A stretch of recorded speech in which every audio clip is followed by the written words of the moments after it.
বেগুনকোদরে প্রতিমা ভাঙচুরকে কেন্দ্র করে রণক্ষেত্র এলাকা, গ্রেপ্তার এক তুঙ্গে রাজনৈতিক তরজা। মঙ্গলবার সকাল থেকেই উত্তপ্ত পুরুলিয়ার বেগুনকোদর এলাকা। কোটশিলা থানার অন্তর্গত বেগুনকোদর ও তার সংলগ্ন বেশ কয়েকটি গ্রামে হিন্দু দেবদেবীর মূর্তি ভাঙচুর এবং অবমাননার অভিযোগকে কেন্দ্র করে জনরোষ আছড়ে পড়ে রাস্তায়। ঘটনার প্রতিবাদে এবং দোষীদের শাস্তির দাবিতে বেগুনকোদর পুলিশ ফাঁড়ির সামনে ও স্থানীয় বাজারে দীর্ঘক্ষণ বিক্ষোভ দেখান উত্তেজিত বাসিন্দারা। স্থানীয় সূত্রে খবর, রাতের অন্ধকারে কে বা কারা বেগুনকোদর সংলগ্ন বেশ কয়েকটি গ্রামের একাধিক হনুমান মূর্তি ভাঙচুর করে। শুধু তাই নয়, দেবী দুর্গার প্রতিমূর্তিতে কালি লেপে দেওয়ার মতো ন্যাক্কারজনক অভিযোগও এসেছে সামনে। সকালে বিষয়টি জানাজানি হতেই ক্ষোভে ফেটে পড়েন এলাকার সনাতন হিন্দু ধর্মাবলম্বীরা। দোষীদের অবিলম্বে গ্রেপ্তারের দাবিতে তারা সরব হন। ঘটনা ঘটার পেছে যেটা আমরা আজকে সকালবেলা খবর পেয়েছি যে বেগুনকোদর সংলগ্ন যত এলাকা আছে ওটার মধ্যে 4-5টা গ্রাম আছে, সেইগুলোর মধ্যে বজরং বলের কিছু মূর্তি ভাঙা হয়েছে। সাথে যে বাসন্তী দুর্গা পূজা চলছে এখন বর্তমানে, সেই পূজার অর্থাৎ যে মন্দির তৈরি মূর্তি তৈরি করেছিল সেই মূর্তিটাকে পুরো মোবিল দিয়ে খারাপ করা হয়েছে। ওইটার বিরুদ্ধে আমরা সবাই আজকে প্রতিবাদ জানাচ্ছি। তার সাথে যে থানায় আছে আমরা কমপ্লেনও করেছি, থানা থেকে আমাকে 7 দিন সময় দেওয়া হয়েছে যে 7 দিনের ভিতরে যতগুলো অপরাধী আছে তারাকে তুলে ধরা হবে আর ওদের সেই রকম উপযুক্ত শাস্তি দেওয়া হবে। এটার মধ্যে যে এইটার সঙ্গে যুক্ত আছে ওইটার মধ্যে একজনকে ওরা খুঁজে পেয়েছিল, আর যে গ্রামের লোক ছিল তারা ওইটাকে ধরেছিল।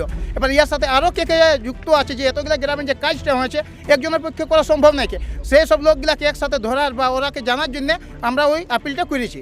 দাদা বিক্ষোভ তো চালাতে হবে, কারণ আজ ধর্মের এইরকম যদি প্রত্যেকটা গ্রাম হয়, কাল দিন তো ঘরে ঘরে হবে, তখন হিন্দু যাবে কথা, সনাতন বাঁচবে কী করে? কোনটা হিসাবে থাকবো আমরা, কোনটা নিয়ে থাকবো? আমাদের আস্থা ওইটাই তো আছে। সামনে শ্রী রামনবমী আসছে, আর এখন যদি মূর্তি ভাঙা হয়, কাল দিন এবার আরও কোনো এরকম প্রোগ্রাম আসবে, কোনো পূজা আসবে, পার্বণ আসবে, তখন এরকম হবে। যদি হিন্দু সব এরকম চুপচাপ থাকে আর এরকমভাবে কোনো অ্যাকশন না নেয় তো আনেবেলা দিনে আমরা মৃত্যু হবে ঘরে বসে বসে। আপনারা দেখছেন রূপসী বাংলা মিডিয়া। এখন একটা ছোট্ট বিরতি, ফিরে আসছি বিরতির পর। পুরুলিয়ায় পাত্রপাত্রী যোগাযোগের একমাত্র বিশ্বস্ত প্রতিষ্ঠান বিবাহ পরিচয়। আপনার মনের মতো জীবনসঙ্গী খুঁজতে পাশে রয়েছে বিবাহ পরিচয়। তাই আর দেরি না করে আজই যোগাযোগ করুন বিবাহ পরিচয়।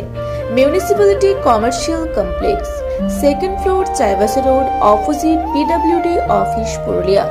মোবাইল নম্বর 9232440272।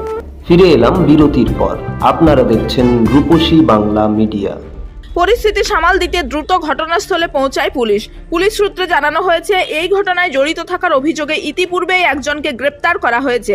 ধৃতকে জিজ্ঞাসাবাদ করে এই চক্রে আর কারা জড়িত রয়েছে তার শিকড় পৌঁছানোর চেষ্টা চালাচ্ছে বেগুনকোদর পুলিশ ফাঁড়ি ও কোটশিলা থানার পুলিশ। এই ঘটনাকে কেন্দ্র করে শুরু হয়েছে তীব্র রাজনৈতিক কাদা ছোড়াছুড়ি।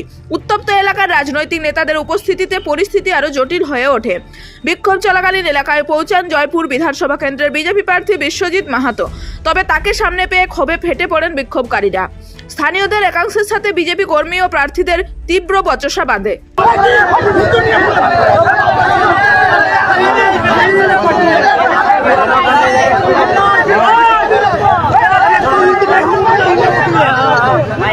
ঘটনাস্থলে উপস্থিত হন তৃণমূল প্রার্থী অর্জুন মাহাতো। তিনি সরাসরি অভিযোগ তোলেন যে ধৃত ব্যক্তি আসলে বিজেপির সক্রিয় কর্মী। তৃণমূলের দাবি, এলাকায় সাম্প্রদায়িক সম্প্রীতি নষ্ট করে রাজনৈতিক ফায়দা তুলতেই বিজেপি পরিকল্পিতভাবে এই কাণ্ড ঘটিয়েছে। হনুমানের যে মূর্তি, সেই মূর্তি ভাঙিয়ে দিয়েছে।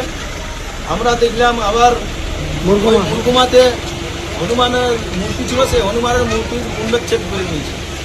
আমরা দেখে এলাম, খুবই দুঃখ লাগে বন্ধু। আজ পরিকল্পিতভাবে এই জয়পুর বিধানসভা এলাকায় যখন বিজেপিরা কোনো ইস্যু খুঁজে পাচ্ছে না, দিদির উন্নয়নের মুখীর কাজকর্মে তারা যখন কোনো কিছু এই এলাকায় যখন ইস্যু খুঁজে পাচ্ছে না, তখন তারা একটা ইস্যু তৈরি করেছে। সেই আমরা যে মূর্তি ভাঙেছে সে হচ্ছে বিজেপির কর্মী, আমাদের ছবি সমেত আছে।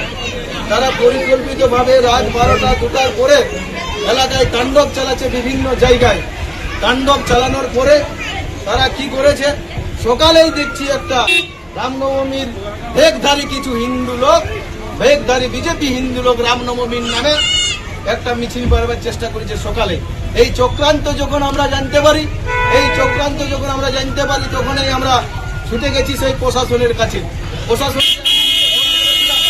এবং প্রশাসনকে তাকে আমি ফোন করে বলেছিলাম যে আপনারা যে করেছে এই ঘটনা তারাকে অবিলম্বে আমরা বলেছিলাম তাকে অ্যারেস্ট করার ব্যবস্থা করুন। তারাকে অ্যারেস্ট করেছে এবং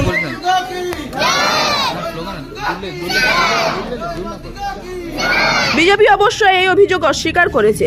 তাদের পাল্টা দাবি, আন্দোলনকারীদের বিভ্রান্ত করার চেষ্টা করছে শাসক দল। বর্তমানে এলাকায় বিশাল পুলিশ বাহিনী মোতায়েন রয়েছে। পরিস্থিতি থমথমে থাকলেও নিয়ন্ত্রণে রয়েছে বলে দাবি প্রশাসনের। সাধারণ মানুষকে শান্ত থাকার এবং কোনো ধরনের গুজবে কান না দেওয়ার অনুরোধ জানানো হয়েছে।